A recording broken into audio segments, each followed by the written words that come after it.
Mira, para cualquier deportista hay un sonido que es una auténtica pesadilla. Ese pop, un giro que no debía ser y, de repente, todo cambia. El camino de vuelta al campo que parecía tan cercano se convierte en una montaña enorme. Hoy vamos a meternos de lleno en ese viaje, en el complejo camino de la recuperación del ligamento cruzado anterior, el famoso LCA. Vamos a ver paso a paso cómo es ese regreso tan desafiante. Y para que nos hagamos una idea de la magnitud de lo que hablamos, fijaos en este dato. La rotura del LCA supone, nada más y nada menos, que el 50% de todas las lesiones de ligamentos de la rodilla. La mitad. Es sin duda una de las lesiones más comunes y, desde luego, de las más temidas en el mundo del deporte. Claro, y la cosa tiene su lógica. Un brutal 75% de estas lesiones pasan, como no podía ser de otra manera, mientras se hace deporte. Estamos hablando de esos deportes con giros, con saltos, con cambios de dirección a toda velocidad. Ahí es donde se produce el drama, en ese escenario. Y muchos lo describen justo así, como un pop, una sensación de que algo se ha salido de su sitio. De hecho, fíjate, el 40% de la gente que se lo rompe dice haber oído perfectamente ese chasquido. Es algo visceral, ¿verdad? Es el sonido que marca el pistoletazo de salida a un proceso de recuperación que va a ser muy largo. Bueno, pues en los próximos minutos vamos a ver este viaje en 5 paradas. Primero, la pesadilla de un deportista, entender la lesión. Luego, el manual de recuperación, lo que se ha hecho siempre. Después, una nueva herramienta que está cambiando las cosas, el BFR. También, un toque de realidad, el riesgo de la rigidez. Y por último, lo que todos esperan, la vuelta al juego. Venga, pues empezamos por el principio, por esa pesadilla, porque para hablar de cómo recuperarse, primero hay que entender muy bien a qué nos enfrentamos. ¿Qué es exactamente el LCA? ¿Y por qué una lesión ahí es tan devastadora? A ver, para entenderlo fácil, imaginemos que el LCA es como el ancla principal de la rodilla. Su trabajo, fundamentalmente, es impedir que la tibia se nos vaya para adelante, que se desplace respecto al fémur. Cuando ese ancla se rompe, pues toda la estructura, toda la articulación pierde su pilar de estabilidad más importante. Y aquí viene un dato que es para pararse a pensar.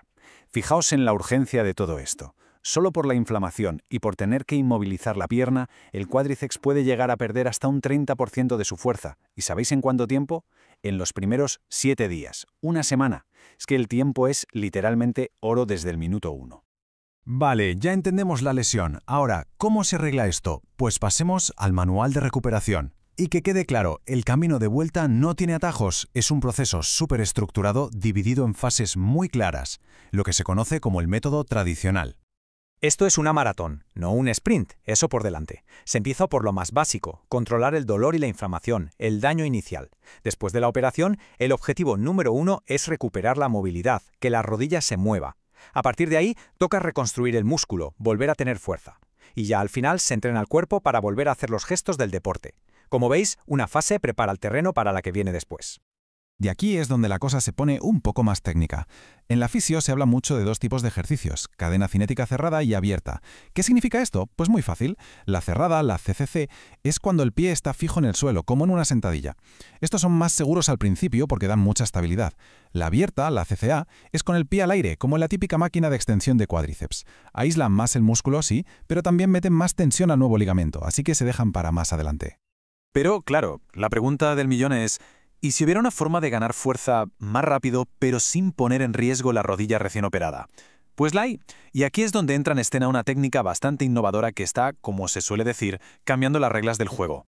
Es que este es el gran dilema de las primeras fases de la rehabilitación. Para que el músculo crezca, necesitas levantar peso, cargas pesadas. Pero la rodilla está sanando y sencillamente no puede aguantar ese estrés. Es una paradoja. Entonces, ¿cómo se soluciona esto? Pues la respuesta se llama BFR, o entrenamiento con restricción del flujo sanguíneo. La idea es ingeniosa. Se pone una especie de manguito de presión en la parte alta del muslo. Este manguito deja que entre la sangre arterial, la que lleva oxígeno, pero hace que le cueste mucho más salir a la sangre venosa. ¿Qué se consigue con esto?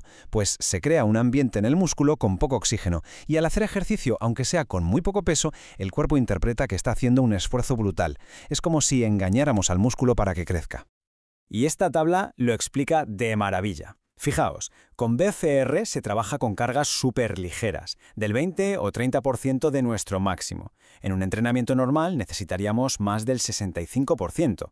El resultado es evidente, mucho pero mucho menos dolor en la articulación de la rodilla, que es justo lo que buscamos. Eso sí, tiene una contrapartida. Las agujetas, el dolor muscular es bastante más alto. Pero bueno, esa es la señal de que el músculo ha trabajado de verdad. Pero bueno, a pesar de estas herramientas tan nuevas y de los avances, hay que ser realistas. La recuperación no siempre es una línea recta hacia arriba. Así que toca un pequeño toque de realidad. Hay una complicación que puede aparecer y que hay que vigilar muy de cerca: la artrofibrosis, o para que nos entendamos, la rigidez en la articulación. Y no es ninguna tontería. La incidencia de esta complicación es muy variable, pero fijaos en el rango. Puede afectar desde un 4 hasta un 38% de los casos. El abanico es enorme. No es un riesgo que se pueda ignorar y por eso es tan importante que la rehabilitación esté bien llevada. Básicamente, la artrofibrosis es que la rodilla se atasca. El cuerpo, que intenta curarse, a veces se pasa de frenada y crea demasiado tejido cicatricial dentro de la articulación, y ese tejido extra actúa como un freno, un tope, que impide que la rodilla se estire o se doble del todo. Pero aquí viene lo importante. Muchas de las causas que provocan esto se pueden controlar. Por ejemplo, es clave no operar demasiado pronto, hay que esperar a que baje la inflamación. También es fundamental no inmovilizar la pierna más de la cuenta y, sobre todo, empezar a mover la rodilla de forma suave y controlada lo antes posible. Son pasos clave para evitar este problema. Bueno, y una vez superados los baches, con la fuerza ya recuperada y con buena movilidad, llega el momento que todo el mundo está esperando, la recta final. La vuelta al juego, a la actividad deportiva. Aquí la palabra clave es paciencia. No hay que tener prisa. Para empezar a correr, normalmente hablamos de unos 3 o 4 meses. Para volver a hacer cosas más exigentes como saltar, nos vamos ya a los 6 meses. Y para competir, para volver a deportes de alto impacto como el fútbol o el baloncesto, la mayoría de expertos dice que hay que esperar como mínimo 8 meses, si no más. Y ojo que el alta no te la da el calendario. No es han pasado 9 meses, ya puedes jugar. No. Se basa en criterios objetivos. Hay que tener toda la movilidad, cero dolor, cero inflamación y la fuerza de la pierna operada tiene que estar como mínimo al 85 o 95% de la otra pierna. Además hay que pasar una batería de tests, de saltos y de equilibrio que demuestren que la rodilla está preparada. Y esto nos lleva a la visión a largo plazo, que es importantísima. La recuperación no se acaba el día que se vuelve a pisar el campo. Una lesión de LCA, por desgracia, aumenta el riesgo de sufrir artrosis en esa rodilla en un 50% de los siguientes 10 o 15 años. O sea que la rehabilitación no va solo de volver a jugar, va de cuidar esa rodilla para toda la vida. Y todo esto nos deja con una última pregunta en el aire. Después de todo este proceso, ¿la rodilla vuelve a ser normal de verdad? La realidad es que aunque los avances son espectaculares, la biomecánica de una rodilla operada nunca es 100% igual a como era antes. Por eso, controlar la fuerza, la movilidad, el trabajo que se le da, se convierte en algo para siempre. Volver a jugar es una victoria. Sí, una victoria enorme, pero el cuidado de esa rodilla es para toda la vida.